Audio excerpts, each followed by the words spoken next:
So what is all about this henna, you might ask yourself, and comparing to the normal hair dye that you have already maybe in your institute, henna colors are very natural.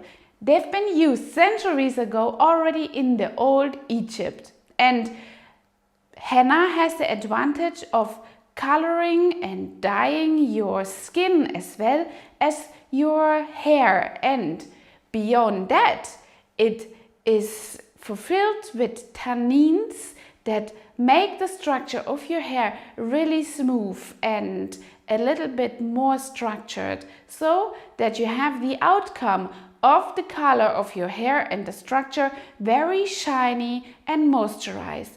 Don't matter if you're working on the eyebrows or even on beards of men's. Henna brows will moisturize your skin and the hair itself in the structure in combination with the castor oils that we are using in the treatment, so that you have a very good outcome of your own hair. Doesn't matter if it's the eyebrow or the hair on the beard.